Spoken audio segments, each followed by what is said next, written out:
आदेश पर एगो गावतानी डॉक्टर चंदन लाल भैया पढ़ आई कौन है बड़का भैया दिलीप भैया ये कौन धुन है कि दर्द दिल के बढ़ा के गई रो गई संधरा के गई आइले ही सही में ओ तेरे दिल खातिर गर्द करदा मरा आइले सही में ओ चार दिन खातिर बाड़ी हलवा मचा के ए नहीं के कहे के गुरुजी कहे के बा हम एगो अपन छोटा छोटा जुबान से छोटा छोटा नोक से रोवा सहे के गोर लाग के चंदन भैया खातिर एगो विनती का करतानी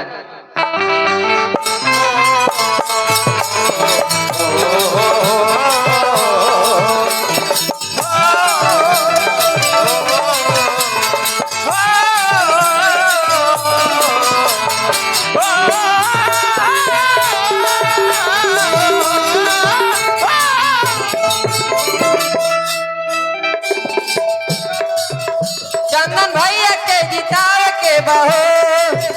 उनके विजयी बनावे के बहो भैया के जितावे के बहो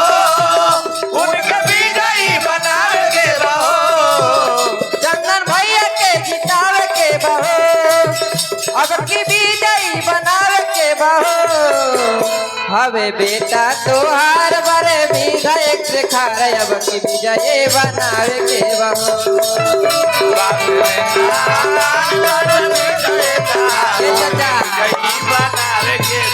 अरे पोता तोहार बड़े विधायक से खारे अब की उनके जितावे के बहो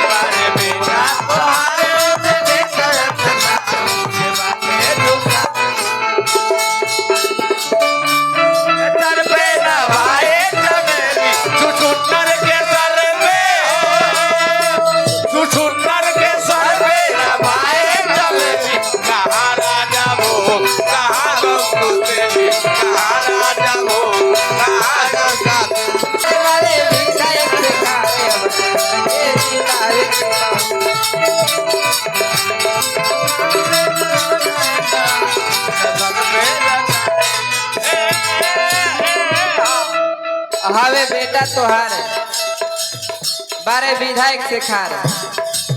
हवे पोता तोहार बारे विधायक से खार और का कहे के बाद भैया जीत जाइए रउआ सबे के आशीर्वाद मिले तो जीत जाइए तो का करी है खुली अस्पताल गली गली रोड बनी सेवा में तनिको न करी है हो कमी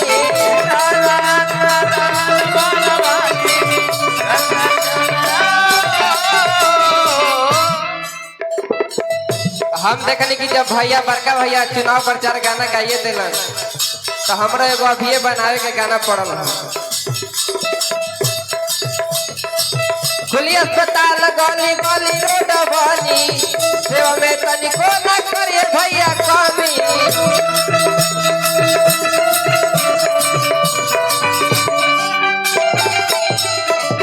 क्योंकि झांसा में न आवे के बहो क्योंकि झांसा में न आवे के बहो हवे पोता तोहार हवे बेटा तोहार हवे भतीजा तोहार बड़े विधायक से खारे अब की विजयी बनावे के बहो बारे पोता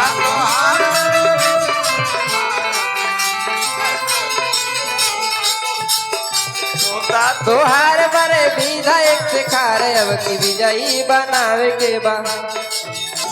बोला रे आरे मानावा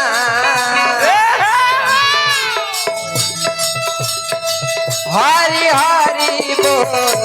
में से बोला हो जवाना हरी हरी बोल रे जवाना